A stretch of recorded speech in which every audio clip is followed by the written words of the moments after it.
नमस्कार दोस्तों, हाजिर हैं आज की देश, दुनिया और उत्तर प्रदेश की 25 बड़ी खबरें, जहां हर अपडेट आपके लिए सबसे अहम है। वीडियो को अंत तक जरूर देखें, क्योंकि आखिरी खबर आपके लिए सबसे ज्यादा महत्वपूर्ण हो सकती है।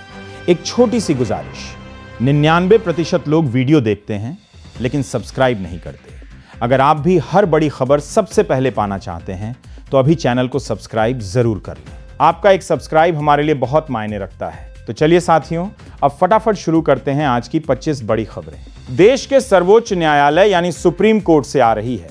सुप्रीम कोर्ट ने NEET UG परीक्षा पेपर लीक मामले में देशव्यापी विरोध प्रदर्शनों में शामिल होने वाले छात्रों को एक बहुत बड़ी राहत दी है। न्यायालय ने संविधान के अनुच्छेद 142 के तहत अपनी विशेष शक्तियों का उपयोग करते हुए उन सभी प्रथम सूचना रिपोर्टों यानी FIR को रद्द करने पर सहमति जताई है, जो केवल प्रदर्शनकारी छात्रों के खिलाफ दर्ज की गई थीं। अदालत ने इस मामले पर संवेदनशीलता दिखाते हुए सरकार से उन सभी FIR की एक सूची मांगी है जिसमें सिर्फ छात्रों के नाम शामिल हैं। इसके साथ ही अदालत ने स्पष्ट किया है कि छात्रों के भविष्य को ध्यान में रखते हुए उन पर से ये आपराधिक मामले हटाए जाने चाहिए ताकि उनके करियर पर कोई दाग न लगे। सुप्रीम कोर्ट ने जहां एक तरफ छात्रों को राहत दी है, वहीं दूसरी तरफ देश की परीक्षा प्रणाली को सुधारने के लिए नेशनल टेस्टिंग एजेंसी यानी NTA को लेकर भी सख्त टिप्पणी की है। केंद्र सरकार ने आज राष्ट्रीय शिक्षा नीति के तहत सभी राज्यों के सरकारी और सहायता प्राप्त स्कूलों में नए डिजिटल असेसमेंट फ्रेमवर्क को लागू करने की आधिकारिक घोषणा कर दी है। इसके तहत अब छात्रों का मूल्यांकन केवल सालाना परीक्षा के आधार पर नहीं, बल्कि उनके पूरे साल के डिजिटल परफॉर्मेंस और स्किल डेवलपमेंट के आधार पर किया जाएगा। शिक्षा मंत्रालय के अनुसार इस कदम से छात्रों पर से रटने का दबाव कम होगा और उनके लॉजिकल थिंकिंग को बढ़ावा मिलेगा। सभी राज्यों को इस फ्रेमवर्क को तत्काल प्रभाव से अपने बोर्ड में शामिल करने के निर्देश दिए गए हैं। उत्तर प्रदेश सरकार ने आज किसानों के लिए एक बड़ा कदम उठाते हुए स्मार्ट फार्मिंग इंसेंटिव स्कीम का नया डिजिटल पोर्टल लाइव कर दिया है। कृषि विभाग के अनुसार राज्य के सभी जिलों के किसान अब आधुनिक कृषि उपकरणों जैसे drone, automatic drip irrigation system और सॉयल हेल्थ चेकर मशीनों पर 50% से लेकर 80% तक की सब्सिडी के लिए सीधे आवेदन कर सकते हैं। मुख्यमंत्री कार्यालय से जारी बयान के मुताबिक इस योजना का मुख्य उद्देश्य बुंदेलखंड और पूर्वांचल के सूखाग्रस्त इलाकों में पानी की बचत करना और किसानों की लागत को आधा करना है। भारतीय रिजर्व बैंक RBI ने डिजिटल करेंसी यानी ई-रुपए के ऑफलाइन मोड को लेकर नई गाइडलाइंस जारी की हैं। अब बिना इंटरनेट या खराब नेटवर्क वाले सुदूर ग्रामीण इलाकों में भी लोग अपने फीचर फोन और स्मार्ट कार्ड के जरिए डिजिटल रुपए का लेन देन कर सकेंगे। केंद्रीय बैंक ने साफ किया है कि इसके लिए किसी भी तरह का अतिरिक्त शुल्क नहीं लिया जाएगा। इसका सीधा फायदा उन छोटे व्यापारियों और रेहड़ी पटरी वालों को होगा जो नेटवर्क न होने के कारण डिजिटल पेमेंट लेने से कतराते थे। यूपी के बुनियादी ढांचे को मजबूत करने के लिए राज्य कैबिनेट ने आज Varanasi Gorakhpur link express way के निर्माण प्रस्ताव और वित्तीय बजट को मंजूरी दे दी है। इस नए एक्सप्रेस वे के बनने से दोनों प्रमुख धार्मिक और व्यापारिक शहरों के बीच की दूरी महज 2.5 घंटे में पूरी की जा सकेगी। शुरुआती जानकारी के अनुसार इस परियोजना के लिए भूमि अधिग्रहण का काम अगले महीने से शुरू हो जाएगा। लोक निर्माण विभाग PWD ने दावा किया है कि इस एक्सप्रेस वे के दोनों ओर विशेष औद्योगिक गलियारे भी विकसित किए जाएंगे, जिससे स्थानीय युवाओं को रोजगार के नए अवसर मिलेंगे। पर्यावरण और भारी उद्योग मंत्रालय ने संयुक्त रूप से देश में ग्रीन हाइड्रोजन वाहनों के कमर्शियल उत्पादन को बढ़ावा देने के लिए नई नीति को अधिसूचित कर दिया है। सरकार ने सभी प्रमुख ऑटोमोबाइल कंपनियों को निर्देश दिया है कि वे अगले 2 वर्षों के भीतर अपने लॉजिस्टिक्स और भारी वाहनों को ग्रीन हाइड्रोजन फ्यूल पर शिफ्ट करने का खाका तैयार करें।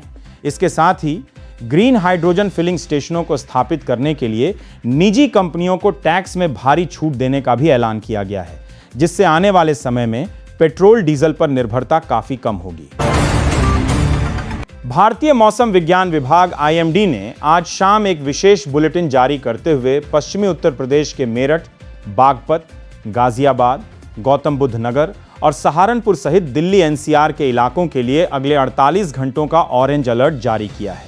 मौसम वैज्ञानिकों के अनुसार बंगाल की खाड़ी में बने कम दबाव के क्षेत्र के कारण इन क्षेत्रों में मूसलाधार बारिश के साथ तेज हवाएं चलने की आशंका है। जिला प्रशासनों को जलभराव और कमजोर इमारतों के प्रति सतर्क रहने के निर्देश दिए गए हैं। किसानों को सलाह दी गई है कि वे अपनी तैयार फसलों को सुरक्षित स्थानों पर पहुंचा दें।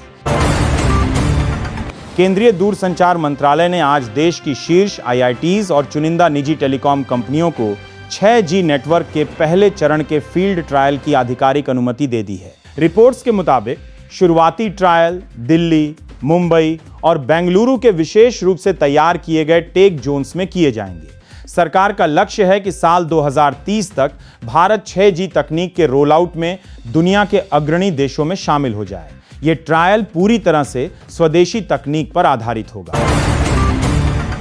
भारतीय तीरंदाजी टीम ने वर्ल्ड आर्चरी चैंपियनशिप के मेंस कंपाउंड इवेंट के फाइनल में दक्षिण कोरिया को हराकर स्वर्ण पदक अपने नाम कर लिया है। भारतीय खिलाड़ियों ने पूरे मैच के दौरान शानदार अनुशासन और अचूक निशानेबाजी का प्रदर्शन किया। राष्ट्रपति और प्रधानमंत्री ने सोशल मीडिया के जरिए पूरी टीम को इस ऐतिहासिक जीत की बधाई दी है। खेल मंत्रालय ने विजेता टीम के प्रत्येक खिलाड़ी के लिए नकद पुरस्कार और विशेष प्रशिक्षण भत्ते की भी घोषणा की है। वैश्विक बाजारों में आई मजबूती और घरेलू संस्थागत निवेशकों की भारी लिवाली के चलते आज भारतीय शेयर बाजार ने एक नया इतिहास रच दिया है। बॉम्बे स्टॉक एक्सचेंज का सेंसेक्स और नेशनल स्टॉक एक्सचेंज का निफ्टी दोनों ही आज अपने सर्वकालिक उच्च स्तर पर बंद हुए।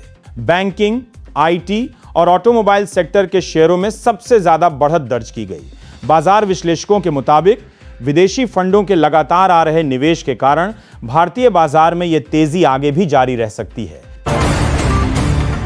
केंद्रीय कृषि एवं किसान कल्याण मंत्रालय ने प्रधानमंत्री किसान सम्मान निधि PM किसान योजना के तहत मिलने वाली अगली किस्त के लिए eKYC और लैंड सीडिंग भूमि सत्यापन की अंतिम तिथि घोषित कर दी है। जिन किसानों ने अभी तक अपना बायोमेट्रिक या आधार आधारित वेरिफिकेशन पूरा नहीं कराया है, वे अपने नजदीकी कॉमन सर्विस सेंटर CSC पर जाकर इसे तुरंत पूरा कर लें।